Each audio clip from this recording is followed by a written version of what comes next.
They shot my dog. Not a warning shot into the air, not some accidental discharge while fumbling with a misplaced sense of authority. No, they aimed, they fired, and they nearly stole the life from my best friend, my gentle giant Bernie, all over a miserable patch of sunburnt grass they didn't even, as it turns out, legally possess. How does a disagreement over where a man can walk his Bernese mountain dog escalate to gunfire in a supposedly civilized community? And, more to the point, how did I, a guy who mostly just wanted to be left alone with his spreadsheets and his furry companion, end up owning the entire godforsaken valley and erecting signs that basically promise a repeat performance, only this time with human trespassers? Strap yourselves in, folks, because this story is more twisted than a pretzel in a black hole. Drop a comment right now. Let me know where you're tuning in from. Because you are absolutely not going to believe the lengths one overzealous HOA cop and his power-hungry queen bee can push a perfectly reasonable, if somewhat introverted, forensic accountant. This isn't just a story about revenge. It's a testament to what happens when you poke a bear who happens to have a very particular set of skills and, as it turned out, rather deep pockets. It all started, as these things often do, with a little slice of heaven slowly being encroached upon by the particular hell that is a homeowners association. I lived on the edge of the Serenity Valley, a beautiful spread of rolling hills and old-growth timber that was, until recently, mostly untouched. My property was an older one, grandfathered in before the Whispering Pines luxury estates. HOA decided to colonize the eastern stretch. Bernie and I had our routines. Our favorite was a long, meandering walk along an old service trail that skirted a wide, unkempt meadow.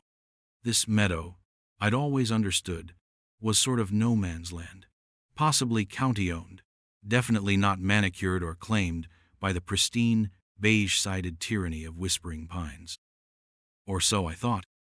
One crisp autumn afternoon, Bernie, bless his oblivious, happy heart, was snuffling along the edge of this meadow, probably contemplating the profound mysteries of a particularly interesting scent, when a golf cart, a ludicrously souped-up model, complete with flashing amber lights and an oversized security decal peeling at the edges, careened towards us.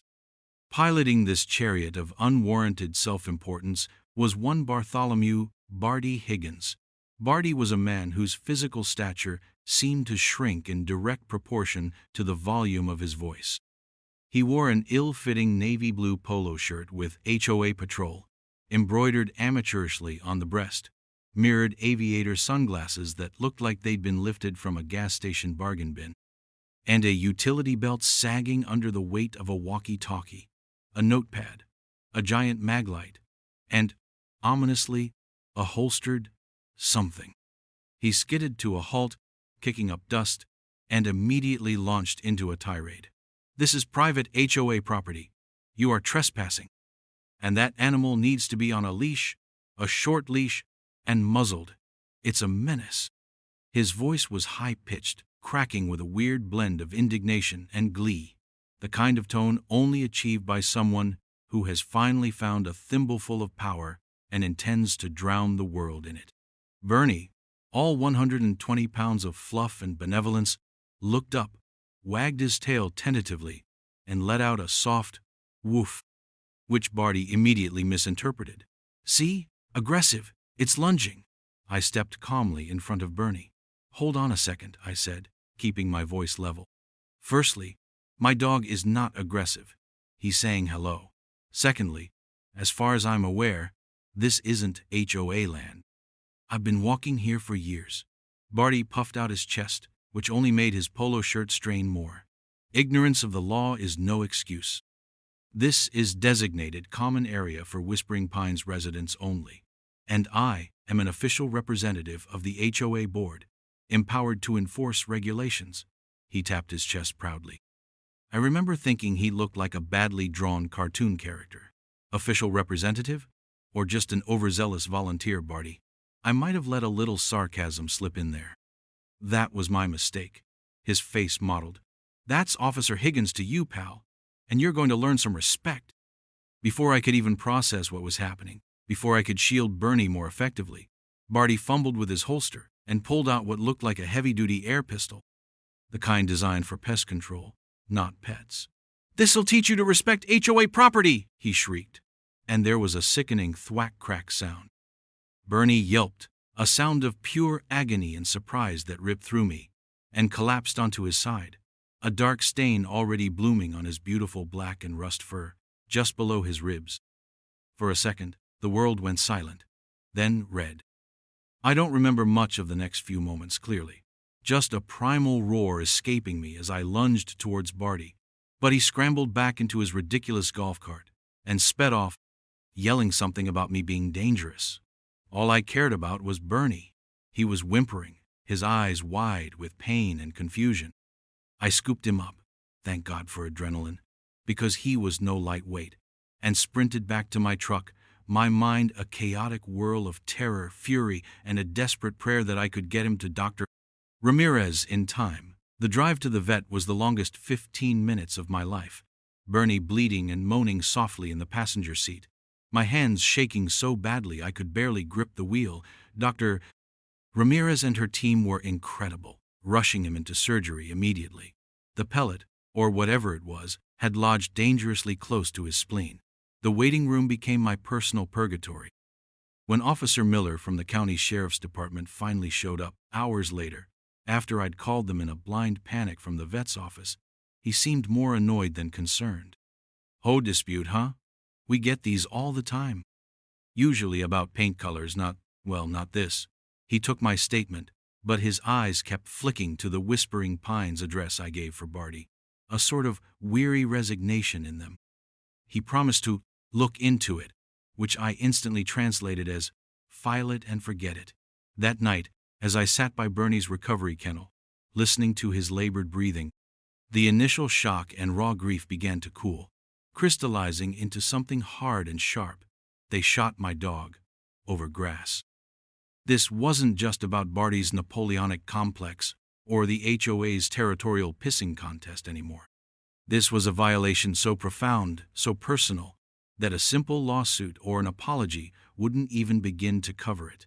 No, this required something more, something definitive. As Bernie stirred and licked my hand weakly, a plan, audacious and utterly consuming, began to form in the recesses of my mind. They wanted to control a patch of land? Fine. I'd control the whole damn valley. Bernie's recovery was a grueling affair. Weeks of careful nursing, expensive medications, follow-up vet visits, and the constant gnawing anxiety every time his breathing hitched or he whimpered in his sleep. Dr. Ramirez had done a phenomenal job. The pellet had indeed been a heavy-duty lead projectile, meant for dispatching small game, and it had fractured a rib and caused significant internal bruising around his spleen.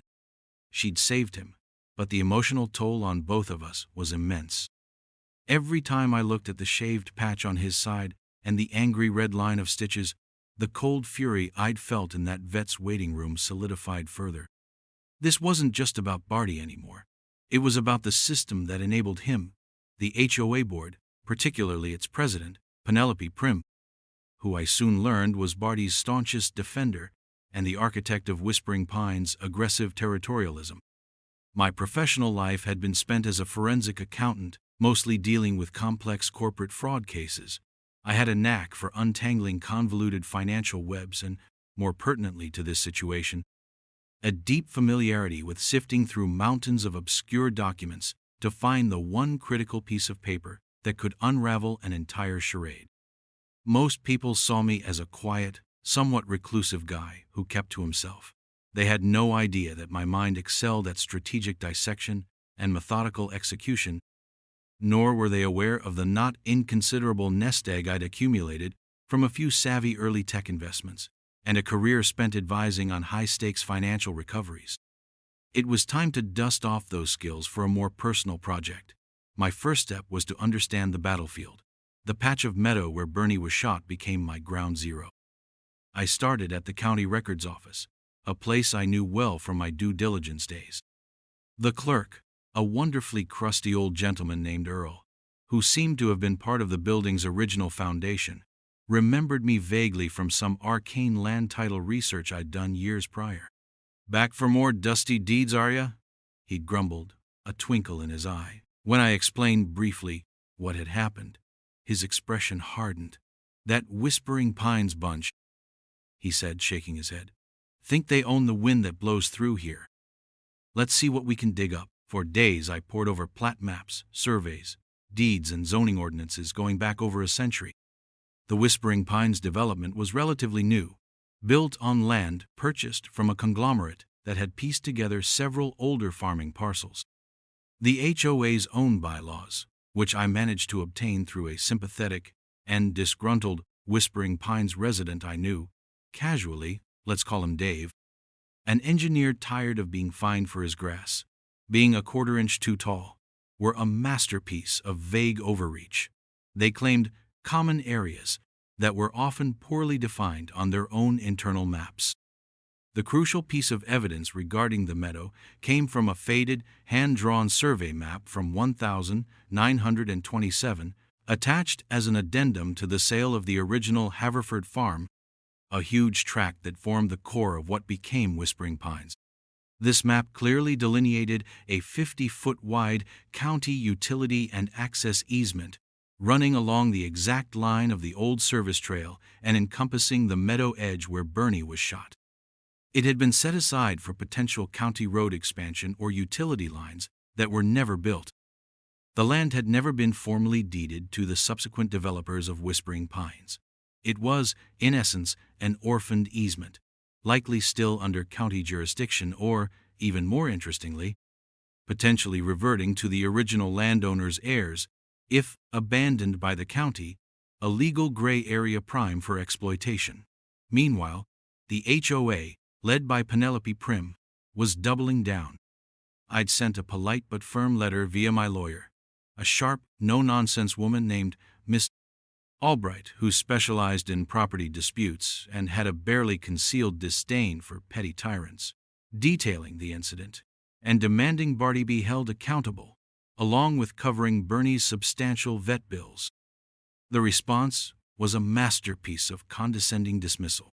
Signed by Penelope Prim herself, her signature a flamboyant, illegible scrawl, it stated that Mr. Higgins acted appropriately to protect HOA property from a potentially aggressive animal and a trespassing individual, that my claims were unsubstantiated, and that I should be mindful of HOA regulations regarding pet control and property boundaries.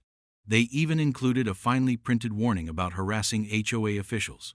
Barty, I heard through Dave, was parading around like a local hero, the man who'd faced down a dangerous intruder.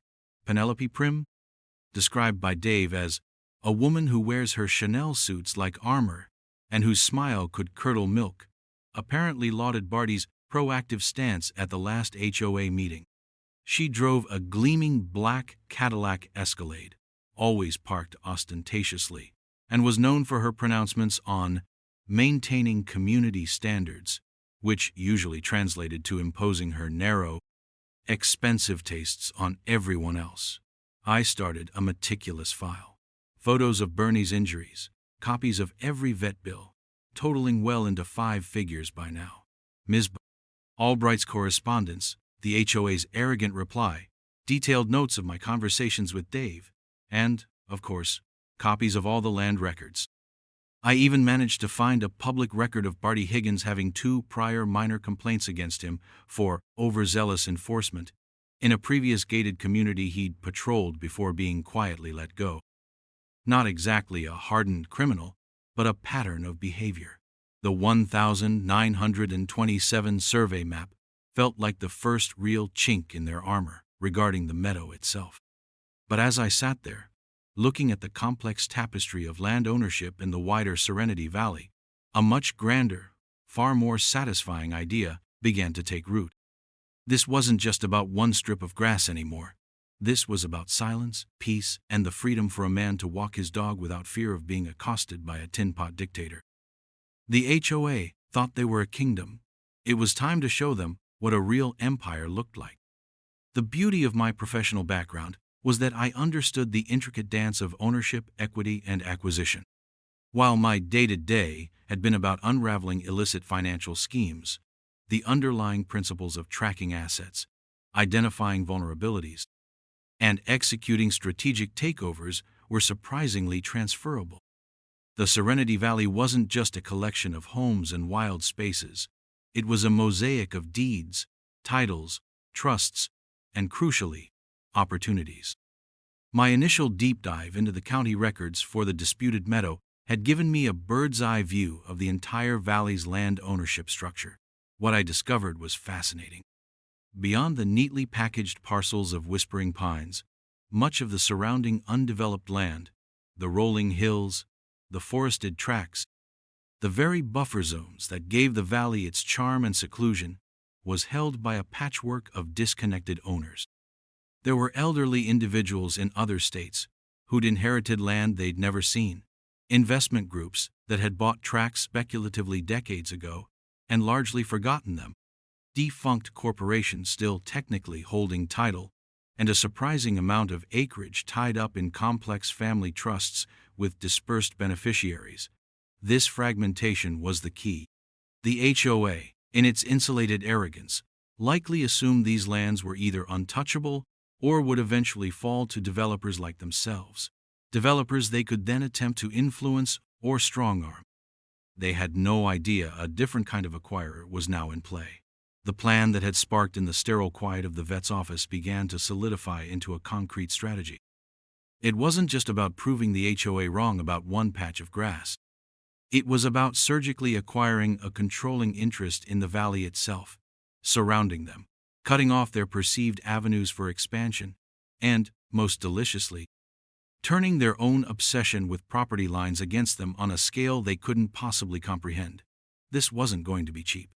My tech investments had done very well, and I lived modestly, meaning I had considerable liquid capital. But this was an undertaking that would stretch even those resources. Yet, every time I looked at Bernie, still a little slower, a little more hesitant on his walks, the cost became irrelevant.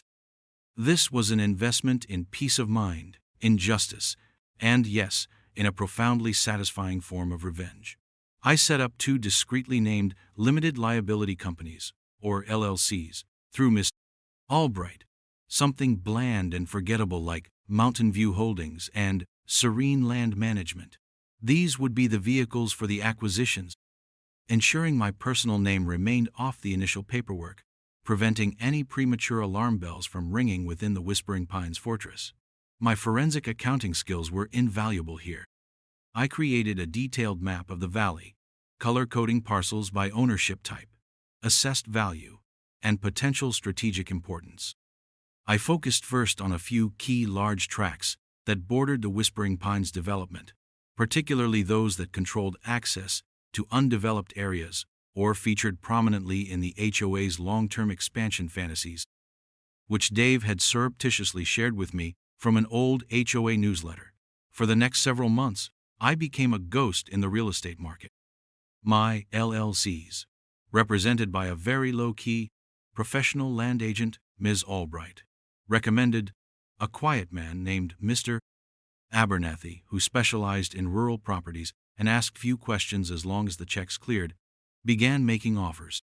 We targeted absentee owners first, often offering slightly above market value for a quick, uncomplicated cash sale, avoiding any prolonged negotiations that might draw attention. Many were happy to divest themselves of land they weren't using and for which they were still paying taxes. Some parcels were trickier, tied up in trusts or estates. Here, my research skills came into play, tracking down beneficiaries, some of whom didn't even realize the extent of their inherited landholdings. It was a slow, painstaking process, a giant, complex puzzle. There were late nights spent cross-referencing deeds with probate records, making discreet inquiries, and authorizing wire transfers that would have made my former, more frugal self break out in a cold sweat. All the while, life in Whispering Pines, according to Dave's increasingly exasperated updates, continued its descent into petty tyranny. President Penelope Prim had apparently launched a campaign against unharmonious mailbox designs, and Barty Higgins was now ticketing residents for leaving their garbage cans out for for more than 3 hours past pickup. They were so engrossed in their microscopic kingdom, tightening their grip on their own residence, that they remained blissfully unaware of the tectonic shifts happening in the landscape around them. Occasionally, a rumor would filter through the HOA, Dave told me, of some out-of-state investment group buying up land, but Prim and her board dismissed it as irrelevant to their manicured domain. They probably envisioned another developer they could eventually browbeat into conforming to their beige aesthetic. The irony was a source of dark, private amusement for me. While they were busy legislating the precise shade of taupe for acceptable exterior paint, I was quietly redrawing the map of their entire world. There was a grim satisfaction in watching the parcels on my master map change color, one by one, from a chaotic patchwork to a growing swath of solid blue, representing my LLC's ownership. Bernie, my ever-present companion, would often lie at my feet as I worked, his quiet snores a comforting counterpoint to the clicking of my keyboard. Sometimes he'd nudge my hand with his head, as if to remind me what this was all for, and I'd scratch him behind the ears, look at the faint scar on his side, and redouble my efforts. The financial commitment was staggering, but with each acquisition, the feeling of reclaiming not just land, but a measure of control and future peace, grew stronger. The trap was being set, meticulously, piece by piece. Soon, it would be time to spring it.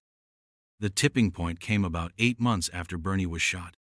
By then, Mountain View Holdings and Serene Land Management were the proud, if silent, owners of just over 70% of the undeveloped land in Serenity Valley, including several key parcels that directly abutted the Whispering Pines HOA. Crucially, this included the entire stretch of meadow where the incident occurred. I'd managed to untangle its convoluted ownership by tracking down the heirs of the Haverford farm, who were surprised and delighted to sell their long-forgotten claim. I now held clear, indisputable title. Other acquisitions included a large forested area the HOA had vaguely earmarked for Phase 2 of their development, and, most strategically, a long, narrow strip of land that contained an old, unpaved access road that, unbeknownst to most Whispering Pines residents, they frequently used as a shortcut to the main highway, assuming it was a public right-of-way. It wasn't. It was now mine. It was time to make my presence known. Ms. Albright, who had been orchestrating the legal side with quiet efficiency and what I suspected was a growing sense of amusement, prepared the first volley. We sent out a series of polite, legally ironclad letters. The first went to the Whispering Pines HOA, specifically to President Penelope Prim. It informed them that the meadow area, henceforth referred to by its proper survey coordinates, was private property belonging to Serene Land Management LLC, and that any unauthorized access by HOA residents or their representatives would be considered trespassing. It included a copy of the newly registered deed. Similar letters went out regarding other newly acquired parcels where HOA members might have previously roamed or where the HOA itself had performed landscaping on what they assumed was common ground. The pièce de résistance, however, was the letter concerning the access road. This one, from Mountain View Holdings LLC, informed the HOA that the informal access route, known locally as Old Mill Cutoff, was private property and would be closed to all unauthorized vehicular and pedestrian traffic, effective in 14 days. We included a map.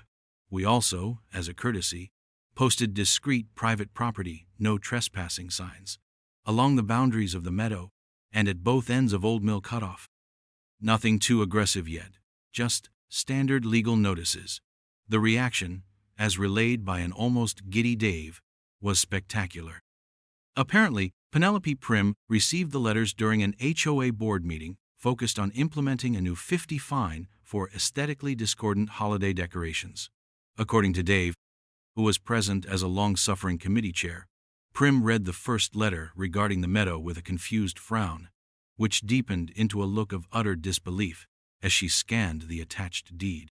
When she got to the letter about Old Mill Cutoff, her face reportedly turned a shade of puce that clashed alarmingly with her expensive silk blouse. "This is outrageous," she declared, slamming the letters onto the table.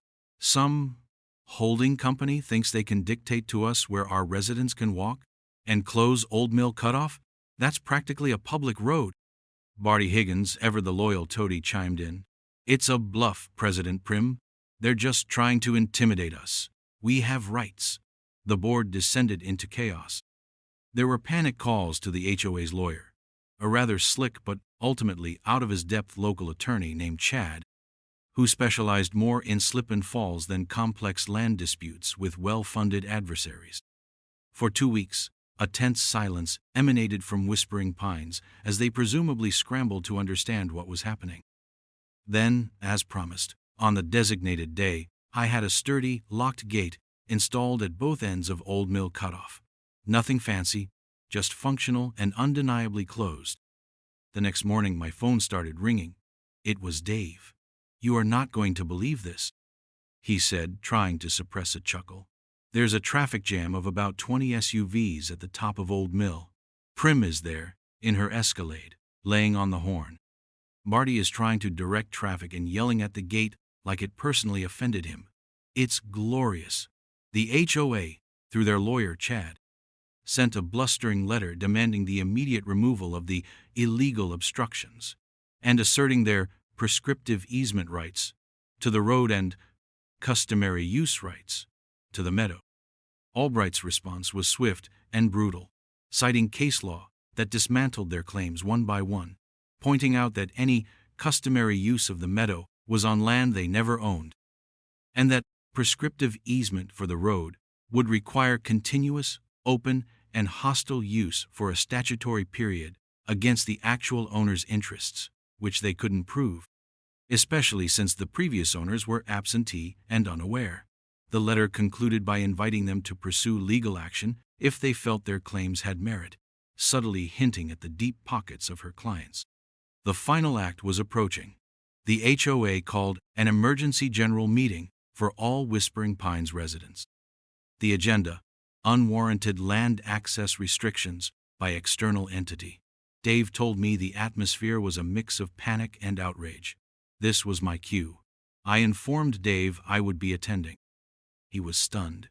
"You? But they don't know it's you yet, do they?" "Not yet," I said, "but they will." I arrived at the clubhouse, a building that oozed pretentious faux lodge architecture, a few minutes after the meeting started. I slipped into a seat at the back. Penelope Prim was at the podium, her voice tight with fury, railing against the shadowy corporation and their underhanded tactics designed to destroy our community. Barty stood beside her, looking self-important and aggrieved. "These people, whoever they are," Prim declared, her voice rising, "are trying to bully us, to intimidate us, but Whispering Pines will not be bullied." There was some scattered, nervous applause. Then she opened the floor to questions and comments. This was my moment. I stood up. "Excuse me, President Prim," I said, my voice calm and carrying easily in the suddenly quiet room. All heads turned. Prim peered at me, a flicker of irritation crossing her face at being interrupted by, in her eyes, just another resident. "Yes? What is it, Mr.?" "It's my name," I said, "and I believe I can shed some light on the external entity you're referring to. You see, Serene Land Management and Mountain View Holdings, those are my companies." You could have heard a pin drop. Prim's jaw literally sagged. Barty looked like he'd seen a ghost. I walked to the front of the room, carrying a slim briefcase. "Perhaps," I said, addressing the stunned residents, "we should discuss what really led to this situation." I opened my briefcase and pulled out a photograph, a large, clear print of Bernie, taken the day after his surgery, the stitches raw, his eyes full of pain. "It started when your head of security, Mr. Barty Higgins, shot my dog, right here." The silence in the Whispering Pines clubhouse was absolute, broken only by a few shocked gasps as I placed the photograph of Bernie on the podium facing the residents. Penelope Prim stared at me, her carefully constructed composure visibly cracking. Barty Higgins, next to her, went pale, his usual bluster deflating like a cheap balloon. "This," I continued, my voice steady but infused with the cold anger I'd nursed for months, "is Bernie. He was shot, unprovoked, by Mr. Higgins, with a weapon clearly not intended for animal control, on land that Mr. Higgins, and by extension, this HOA, falsely claimed as yours. I then laid out the entire sequence of events, calmly and methodically. I spoke of the walk, Barty's aggressive confrontation, the shooting, the frantic rush to the vet, Bernie's life-threatening injuries, and the subsequent 5-figure vet bills. I presented copies of the vet reports and the invoices. The HOA's response to this brutal act, I looked directly at Prim, was to commend Mr. Higgins for his proactive stance, and to dismiss my legitimate concerns, even implying I was the one at fault. I then moved on to the land itself. For months, I said, I have been researching the history of Serenity Valley. What I discovered was that the Whispering Pines HOA has a long history of assuming ownership and control over lands it has no legal right to. The meadow where Bernie was shot? Never HOA property. It was an orphaned county easement, and before that, part of the Haverford estate. I have since acquired clear title to it. I produced a copy of the deed, placing it next to Bernie's photo. The Old Mill Cutoff Road, you all enjoyed as a shortcut? That was private land, owned by an out-of-state trust for 50 years. You were, technically, trespassing every time you used it. I now own that land too. Another deed joined the collection on the podium. In fact, I continued, my gaze sweeping across the stunned faces of the residents, I, through my companies, now own approximately 70% of the undeveloped land surrounding Whispering Pines. The land you perhaps dreamed of for expansion, the scenic views you took for granted, the buffer zones that provided your serenity, much of that is now under my stewardship. Prim finally found her voice, though it was shaky. This is an outrage. You can't just buy up everything and dictate terms to an entire community. Actually, President Prim, I replied, I can, and I have. It's the beauty of property rights. Something your OA claims to champion, isn't it? Except when those rights belong to someone else, apparently. I then addressed Barty directly. Mr. Higgins, your actions on that day were not just reckless, they were cruel and potentially criminal. I have already filed a formal animal cruelty complaint with the Sheriff's Department, supported by veterinary evidence and witness statements. Yes, there were witnesses further down the trail who saw your unprovoked aggression. I trust they will take it more seriously now that the disputed land is no longer in dispute. Barty sputtered. He was. The dog was aggressive. I felt threatened. Bernie? I almost laughed. A Bernese mountain dog whose most aggressive act is trying to lick you into submission? The evidence, Mr. Higgins, will show otherwise. And as for feeling threatened, you were the one with the weapon who escalated a verbal exchange into violence against an animal. The mood in the room was shifting. Some residents looked horrified, glancing at Barty and Prim with newfound suspicion. Others looked scared, realizing the implications of what I was saying. A few, undoubtedly the hardcore Prim loyalists and enablers, looked angry, but their anger was tinged with helplessness. Miss Albright, my lawyer, had advised me on the final flourish. Now, as for the future, I announced, access to my properties, including the meadow and the old mill cutoff, will be strictly controlled. However, I am not an unreasonable man, despite the provocation. For the residents of Whispering Pines who understand and respect private property rights, and who are willing to formally acknowledge the boundaries in my ownership, I may consider granting limited, revocable access permits to certain trails for recreational use, under very specific conditions. This will not, however, extend to any representative acting in an official HOA capacity, particularly not Mr. Higgins. I paused, letting that sink in. Furthermore, any plans for HOA expansion onto lands now owned by my companies are, of course, null and void. You are, in effect, an island. Your kingdom, President Prim, has just become significantly smaller. Prim was practically vibrating with fury. You planned this. This is a vendetta. A vendetta, President Prim? I met her glare. No, this is a consequence. A consequence of arrogance, of cruelty, of a profound disrespect for others. You and Mr. Higgins sowed the wind by shooting an innocent animal and fostering a culture of bullying. Now you are reaping the whirlwind. I simply provided the landscape for it. I then turned back to the residents.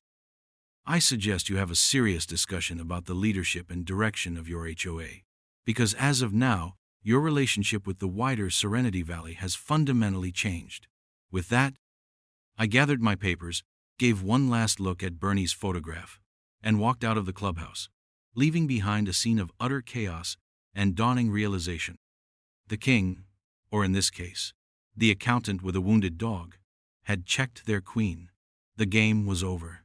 The satisfying thud of the clubhouse door closing behind me was music to my ears. Phase 1 of the new order was complete. The fallout was swift and, from my perspective, deeply gratifying. The emergency HOA meeting dissolved into acrimony. Dave later told me that Penelope Prim's attempts to rally support were met with a barrage of angry questions and accusations from residents who finally saw the precariousness of their situation and the recklessness of their leadership. Barty Higgins, stripped of Prim's protective shield, became the primary target of their fear and anger. Within a week, the sheriff's department, armed with my detailed complaint, Bernie's vet records, the testimony from the other walkers on the trail, who I had located through some diligent searching and who were horrified to learn what happened after they passed by, and perhaps a newfound respect for my clear ownership of the land in question, officially charged Barty Higgins with felony animal cruelty. The local news picked up the story. A security officer charged after shooting dog on disputed land, which did wonders for Whispering Pine's already tarnished reputation. Barty's, Officer Higgins' persona, evaporated overnight. He was, as it turned out, just a man with a pellet gun and an inflated ego, now facing serious legal consequences. Penelope Prim's reign also crumbled. The revelation of my acquisitions, coupled with the disastrous handling of the entire affair and the impending legal bills, led to a vote of no confidence. She was unceremoniously ousted as HOA president. Her Escalade was seen making a quiet exit from Whispering Pines a few weeks later, reportedly to a smaller, less presumptuous condo across town. The HOA itself was in disarray. Their legal fund was decimated by Chad's attempts to fight an unwinnable battle. Their expansion dreams were dead. They were, as I'd intended, an island, surrounded by land owned by someone they had profoundly wronged. Miss Albright handled the civil suit against Barty and the, now rudderless, HOA. We weren't seeking exorbitant damages beyond the full reimbursement of Bernie's vet bills, compensation for his pain and suffering, and all legal costs. The point was accountability. They settled quickly. With the old guard gone, a more moderate faction within Whispering Pines eventually approached me, hat in hand. They were apologetic, humbled, and desperate to regain some semblance of normalcy, particularly access to some of the recreational trails on my land. I was, as I'd promised, not entirely unreasonable. After they formally acknowledged my property rights, signed agreements indemnifying me from any liability, and agreed to a strict set of rules: no motorized vehicles, pets on leash, pack-in, pack-out trash, respect for wildlife, I granted limited, revocable daytime access permits to a few designated trails for individual residents who applied respectfully. The HOA as an entity, however, got nothing.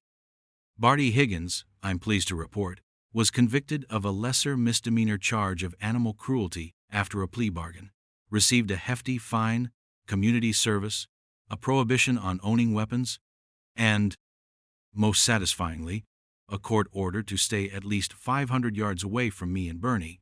He faded into well-deserved obscurity. And then, the signs.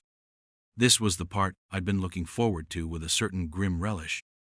Around the perimeter of my newly consolidated lands, particularly along the borders with Whispering Pines, and at the now permanently gated Old Mill Cutoff, I had large, professionally made signs installed. They were stark white with bold black lettering. They read, "Private property. Land owned by Serenity Valley Preservation Trust. I'd formed a trust for long-term management. Below that, in slightly smaller but equally uncompromising letters, trespassers will be prosecuted to the fullest extent of the law. No warnings. Violators may be subject to armed response. Survivors will be prosecuted again. And just for good measure, at the bottom, this land is monitored by surveillance. Walk your dog elsewhere. Was it overkill? Perhaps. Was it a direct, ironic echo of the kind of fear-mongering and threat that Barty had embodied? Absolutely. Did it give me a profound sense of satisfaction every time I saw one? You bet it did. The shot part was implied, a nod to their own tactics, but legally couched. It was about making an unmistakable statement. This land was protected, and the days of arrogant encroachment were over. The valley began to breathe again. I worked with conservation groups to establish wildlife corridors and protect sensitive habitats on the lands I now controlled. My intention was never to be a developer, but a steward.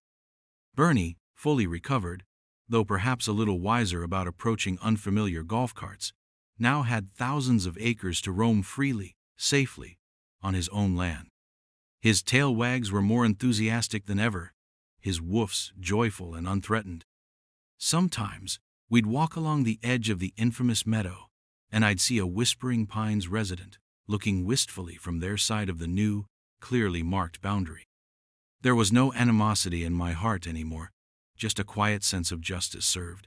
The cost, both financially and emotionally, had been immense.